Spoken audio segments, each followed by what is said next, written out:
Welcome to the Priced Out podcast. I'm absolutely delighted to be joined today by Chris Worrall, my co-host, but especially by Andrew Weston and Simon Clarke, our brand new parliamentary champions for Priced Out. Andrew from the Labour Party and Simon from the Conservatives have come together to join us to make a real bipartisan effort to attack the housing crisis and its causes here in Parliament and in public. So I'm just going to go straight into it, and we're going to get down to, in your own words, Simon, what's wrong with the housing system in Britain today? Well, thanks, Freddie, and it's an absolute pleasure to be with you on the podcast today. The short answer is it'll be easier to say what's right with the housing system, because we have a problem which is in multiple dimensions. I think there is obviously a profound problem of fundamentally of supply and the lack of it in both the rental and the actual buying market. But I think if I were to pick up one thing to highlight today, I think it would be the country's attitude towards housing. For so many communities, it's become something that they oppose reflexively, automatically. It's seen as a unmitigated negative, something where there is always pressure on political representatives of all parties to oppose it at any given opportunity. And people have forgotten why housing is so important, not just obviously for their community, but for their children, their grandchildren, and the wider UK. We have to change attitudes as well as changing policy. Would you say that's right, Andy? So, in the spirit of bipartisanship, very much agree with what Simon's said there. I think, bringing it down to fundamentals, there are two central issues. So one is issues with the planning system itself, and the other is land supply. And there's a huge amount of work that can be done on both of those issues, but realistically, tackling one in isolation isn't going to get us where we need to go. Tackling them both is the only way to deliver that sustainable pipeline of development that we desperately need to get us out of the enormous crisis that we find ourselves in.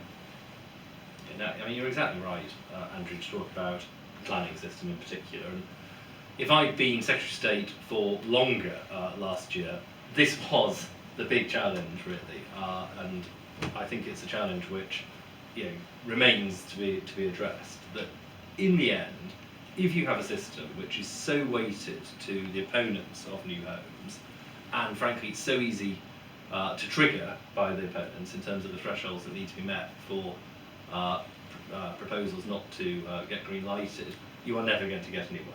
And the sclerosis at the heart of that is killing house building in this country.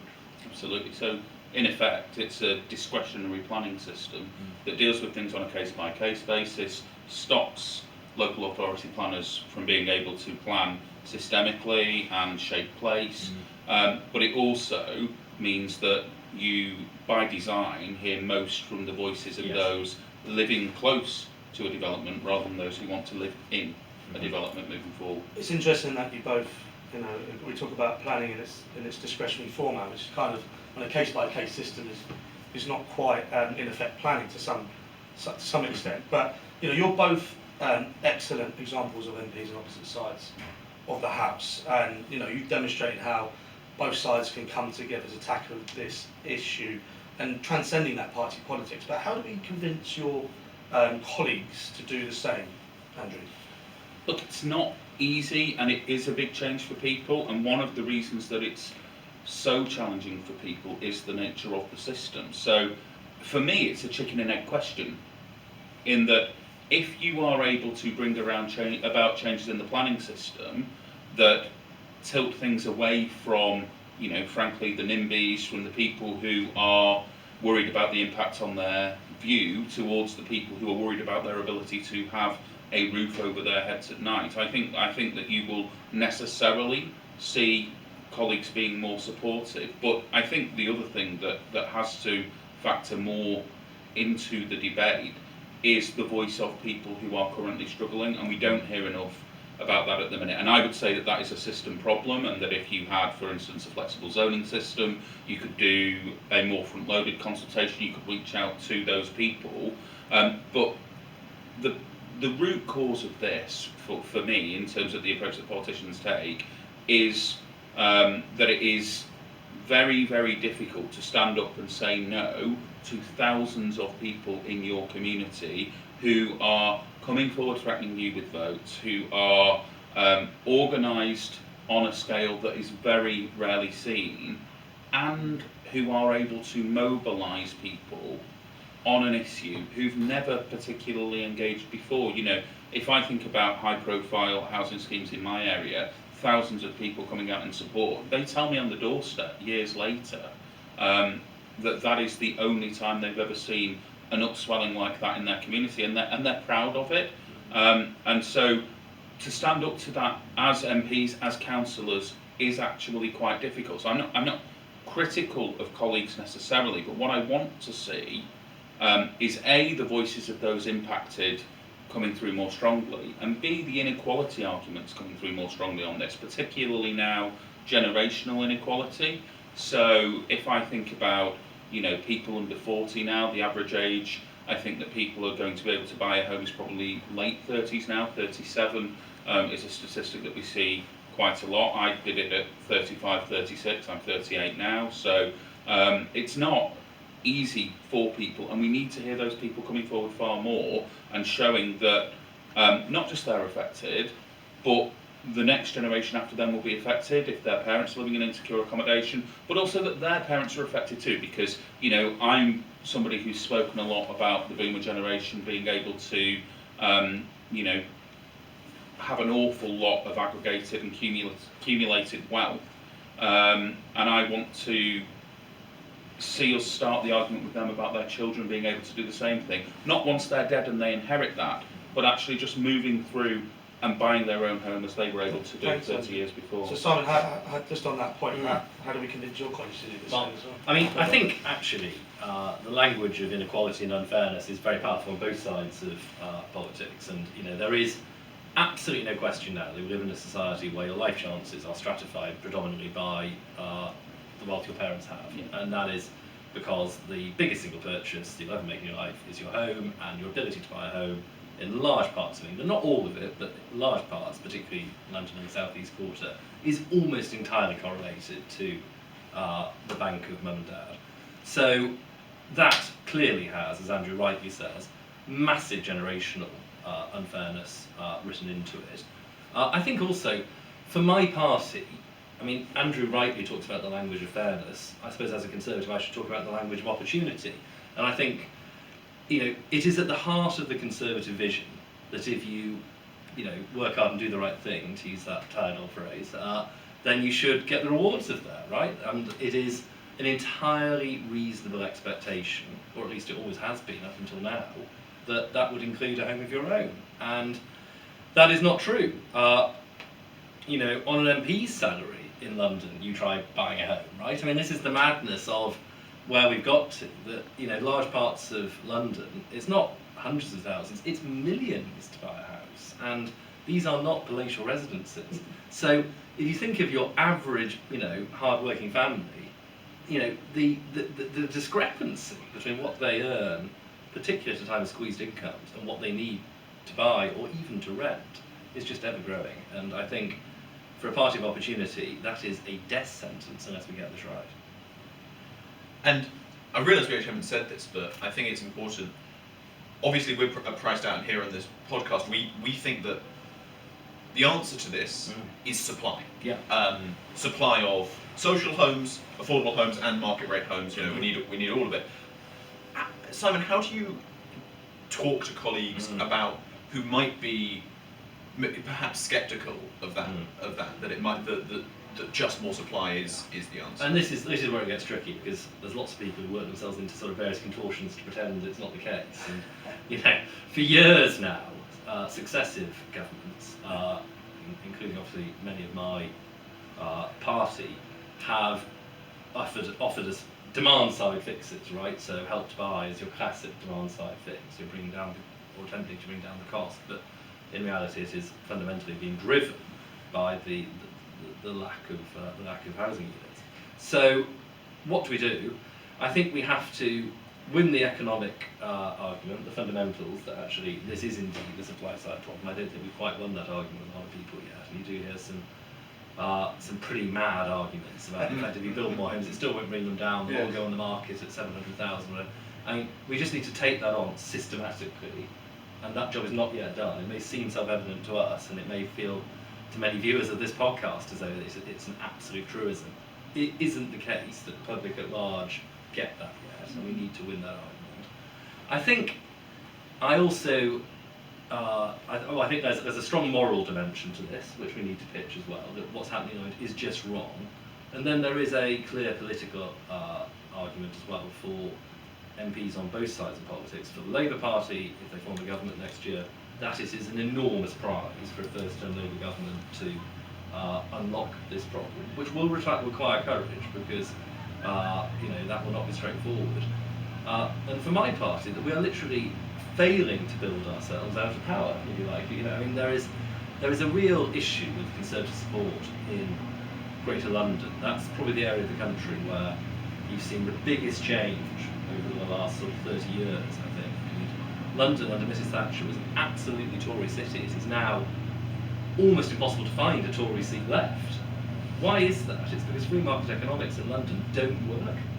And that's an absolutely damning indictment, but also a warning sign of what will happen progressively, rippling out of London, unless we fix this. And speaking of supply in London, we've heard Sadiq talk about rent control and his ask of the government that he be allowed to do rent control. What do you think about that as a political solution? So I've always been clear that I don't support rent control. I think it actually potentially exacerbates the supply side problem in the private rented sector. And it isn't the position of our front bench. We're seeing interventions from the Scottish government in that space, and they're not working. I would argue that, as Simon says, that they've not seen the returns that the SNP were hopeful that they would do. But this comes back to the more fundamental question that you asked Simon, which is about, how do you convince people on your side that dealing with the supply side is the right way to go? And, Simon's side might be typically considered to be more about deregulation, my side more interventionist. Rent control is a very interventionist way to deal with the problem, as is, this is stepping in renters reform, renters charters, etc., etc. I understand that, and I would always say, when people say, you working cross-party on this, where we have some differences is how you approach things. I am generally quite interventionist, not on rent controls, but fundamentally, all the problems that we see, the problems in the private rented sector in terms of quality, in terms of supply, they are symptoms of the problem of supply. So for me, it always comes back to that. And another good argument that is playing well on my side at the moment is the economic growth argument from mass house building as well. At a time when we have a commitment as a party to be the fastest growing economy in the G7, there is nothing that would unlock economic growth in a way that tackles generational inequality that comes anywhere close to housing as an opportunity. You're so right, Andrew. And as someone who was a member of government a year ago, which was literally hell-bent on economic growth, Liz got this completely right. This was what she wanted to put rocket boosters under house building. That was the core of the investment zone strategy which we set out, and which has subsequently, I'm afraid, been scaled very much back. The quid pro quo for tax breaks for local communities was going to be that you ceded a lot of planning control in the investment zones, and this was all part of the drive to try and cut through this Gordian knot we've got ourselves into, whereby the planning system just doesn't allow it at the scale that's needed or the pace that's required. 1% of GDP is what you unlock for every 100,000 homes. That's the rough number to have in mind. I mean, when you think how weak growth has been since 2008, those are game-changing figures, if only you can get us right. Absolutely. I mean, I think that's a really good point, the economics point. Now, also other issues that we've seen with Transparency International reports is, concerns around corruption in the planning system, not just financial, but also people using it for political gain. And I suppose the question, Simon, is, how do we put measures to safeguard against this, if the system is so open to that kind of unscrupulous lobbying? I think that the best answer is to make it unnecessary to lobby so hard, because it's easier to get stuff through, probably, would be my broad take on it. I mean, I think I'm unaware of systematic malpractice in this space. I mean, I dare say there will be examples in certain local authority areas, and that's obviously highly regrettable.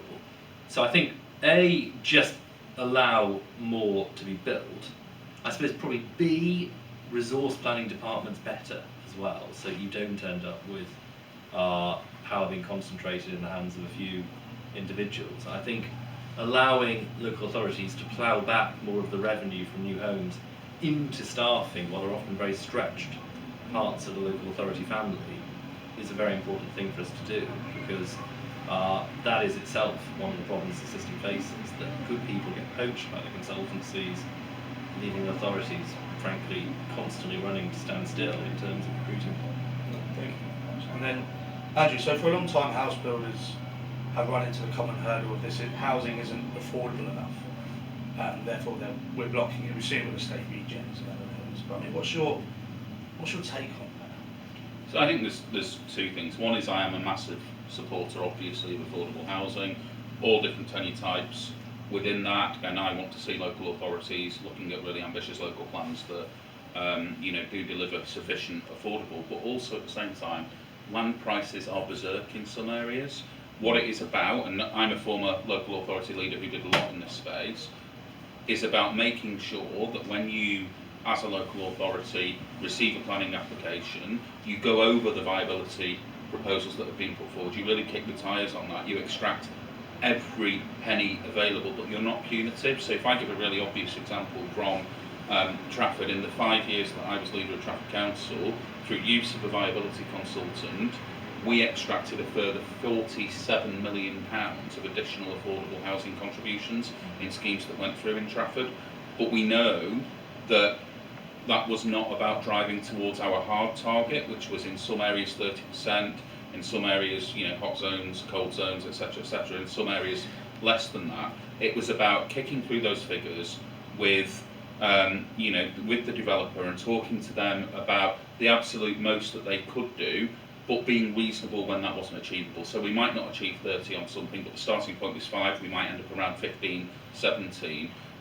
Just recognising that particularly in boroughs like mine, where land is very expensive relative to other parts of the country, you're extracting absolutely the most you can, but you're reasonable where that's not possible.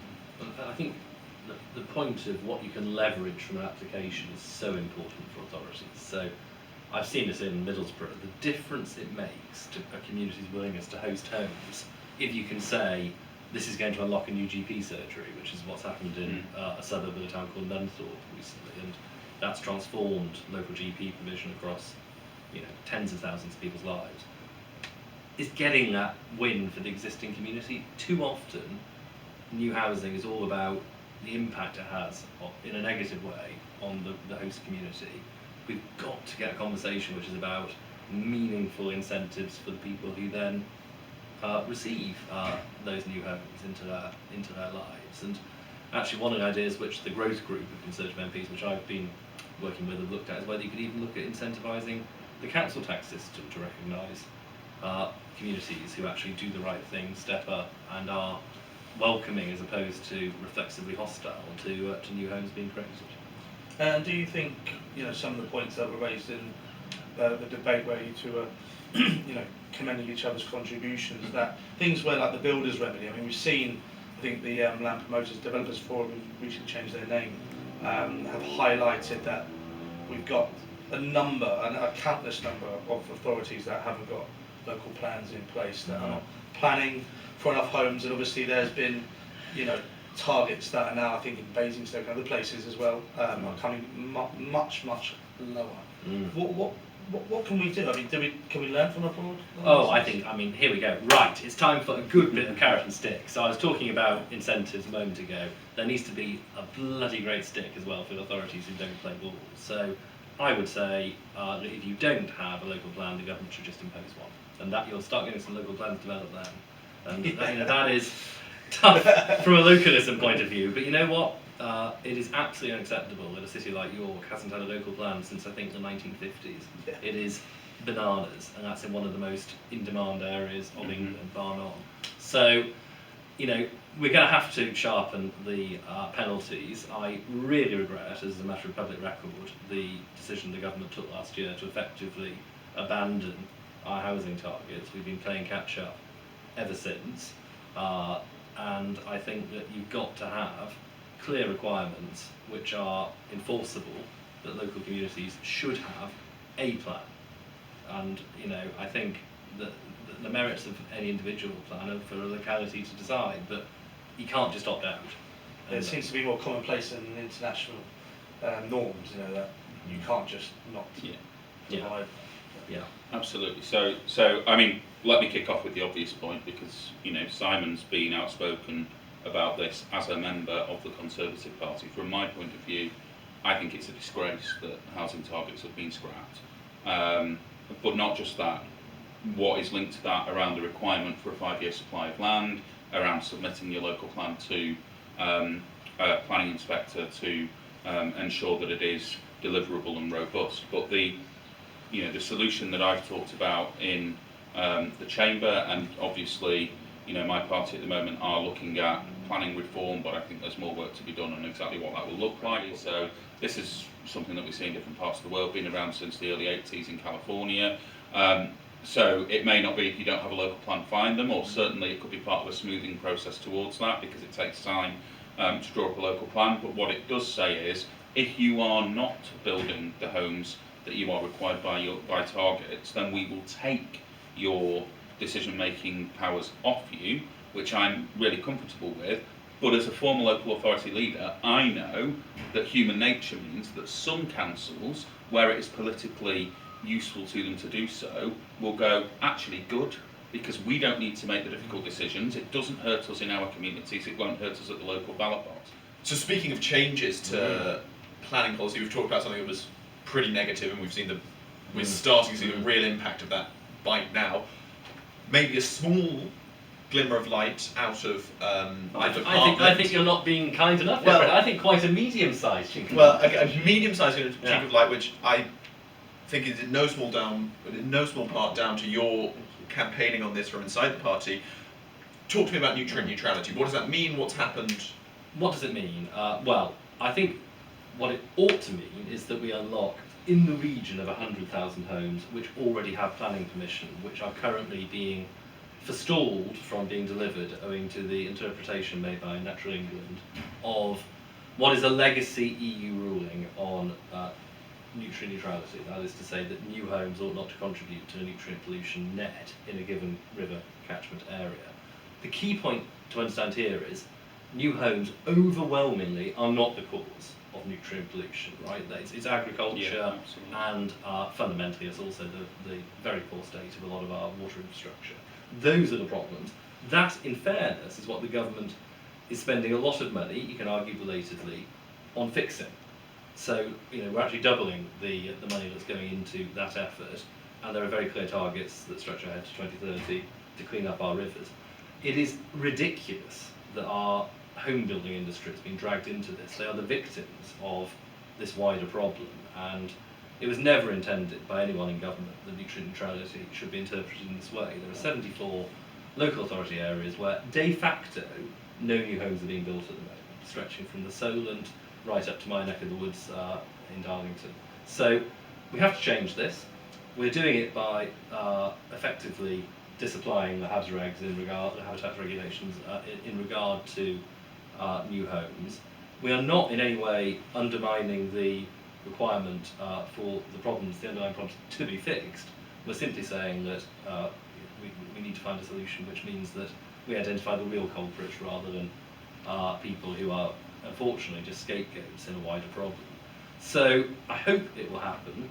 There's big votes coming up on this in the Lords. There's an unresolved position in the Commons. I was really heartened by what Matthew Pennycook said from the opposition front bench in a urgent question we had last week. I mean, Labour, I think, have some concerns about the process of consultation by which this decision has been reached. But Matthew was careful, I thought, not to criticise the underlying merit of the policy. It is the right thing to do. It isn't bad for the environment. And I think it's quite a big litmus test, actually, of Labour's readiness for government, if you like. This is the braver decision of the ones open to government. It's something which would benefit Labour if they formed the next government. It is the right thing to do. And I really hope that they will give us support, because we may need Labour support to get this over the line. I don't know exactly where the Conservative Party, particularly in the Lords, will come down on this, but it won't be without its opponents, because as usual, our dear old friends in some of the lobby groups have gone to town big time, as we've already seen. And this is one where I think real political leadership could deliver, if not, frankly, the perfect solution, because the problem, as we know, goes deeper than this, but a meaningful improvement before the election. This is about the only thing left that this government can do in this Parliament on house building that's positive, and we should do it. So I would agree with pretty much all of that. I particularly think it's your comments about Matt Pennycook's position are broadly fair and reflect not just what was said last week, but where we're at more broadly on this. There does need to be a review of this, because it is unfairly stymieing house building when, as you say, it's wastewater works and it's agriculture that are the main causes of the problem.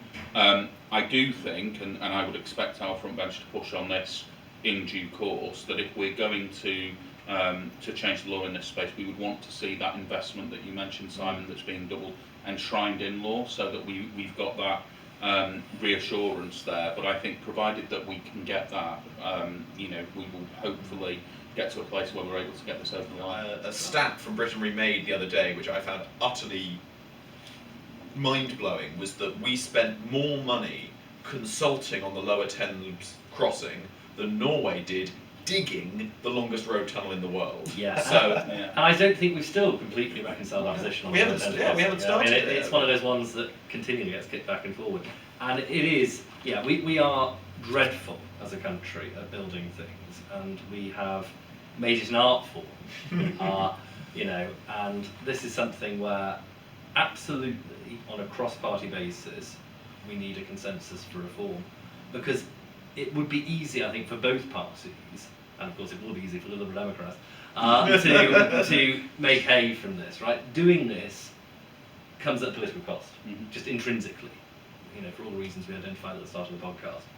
But it's the right thing to do. absolutely. So, I'm going to go on to the final question. Thank you so much for joining us. If you have any advice, or what can young people, maybe they're priced out and living in London or some of the other major cities where obviously this is not just a London crisis, we're talking about this as nationwide, what can they do? And I mean that very broadly, from what can they do personally to, how can they get involved? What would you like to see from those priced out? I want the voice of the dispossessed to be as loud as the voice of the NIMBYs. I think Andrew was hinting at that in what he said at the beginning as well, that we've just got to make sure that for every person who's messaging their MP or turning up at a rally to oppose this stuff, that there's an equal and opposite voice saying, actually, this is my life that you're ruining, and we really need you to step up and do the right thing. There is an apathy, which I can understand, frankly, in a society which too often feels systemically skewed towards the old at the expense of the young, that, the politicians will never do anything for us. Well, they won't unless you engage, right? They won't unless you make your voice heard. And there are MPs on both sides of this debate who really get it. There's a handful on both sides, certainly on my side, who really don't get it. And then there's the great majority in the middle who just blow where the wind takes them. And you've got to make your voice heard so that they feel the political pressure to act. So I think that's right. I mean, look, it's organised and lobbied. So, firstly, there'll be people banging on doors because of the nature of our planning system, meaning it's case by case. There will be people banging on doors against X, Y, or Z number of homes being built at the end of their street. What there isn't is an uprising of people who want those homes, and any consultation that's tailored towards them and they being able to access it. So I think it's absolutely right that there needs to be an organisation, whether it's PricedOut or somebody else, who's going through planning applications, frankly, and firing out to a mailing list. Email your MP, email your councillors, tell them you want this, tell them why you want this, and point out the difference that it can make, because the numbers are out there. Cheekily, I would say probably vote Labour based on where housing policy is at the moment, because you will see housing targets, you will see a renters charter, you will see, I think at the minute, a more attractive offer for young people caught in that housing trap, which is, not just about the homes that they live in, but about every aspect of their life, because you can't plan for the future. You know, people talk to me about different reasons why they think the birth rate is dropping. Well, the birth rate's dropping because young people can't plan 5 years in advance because they don't have a safe and secure home from which to do it. So this touches every aspect of their life, and I think it should be at the forefront of people's minds. Well, I think that is, we've agreed on almost everything up to now. Just throwing it in at the end. In fact, we've agreed on everything apart from that one thing. So I won't even rise to the debate. That is how good a sport I am. But what I do think is take a long hard look at your local MP, right, and their stance on these questions and their record on these questions, because there are Labour MPs who have been as bad as some Conservatives in terms of some of the things they've said. Sure. And you know, there is a need, I think, to really scrutinise whether people are just talking the talk or walking the walk. And, you know, lots of colleagues on both sides of Parliament, you know, do succumb to these pressures. And it's easy to, right? And I'm not saying that it makes them terrible people or that they don't care about the next generation. It's just politics. You know, politicians respond to the incentives, you know, that put in front of them. That incentive is normally votes. So actually, further to, you know, the recommendation that Andrew was making about pushing out details of good planning applications which could be supported, I do think as we head into the election, some kind of spreadsheet, some kind of, you know, device reflecting where people stand on these questions, so that people who care about housing have an informed view about what candidates actually think, might also be useful. And we've seen that in recent elections on other issues. It seems to me that with an absolutely unmitigated housing crisis breaking, it wouldn't be a bad thing for this one. Well, I shan't give away some what we're working on, but I can promise you that we've been certainly thinking about that exact question: how can people interrogate their local MPs best? And I'm hoping there'll be some stuff from us on that soon. Thank you, everyone. Thank you very much for joining us. Thank you, Chris, for helping co-host. Thank you, Andrew and Simon, for joining as our parliamentary champions. It's really exciting to have two such brilliant MPs banging the drum for house building in the Commons. We're going to keep banging the drum out of the Commons. We can't wait to work with you some more. If you're listening to this and you haven't joined PricedOut, I think that absolutely fits the bill for at least a lot of what Andrew's been saying. Join PricedOut, get involved. We're pushing for new house building. I expect you to be sending this podcast to Angela Rayner. Michael Gove should be getting in on a WhatsApp soon. Michael's WhatsApps never stop. Thank you very much. Thank you, Freddie. Thanks, guys. Thanks, Chris.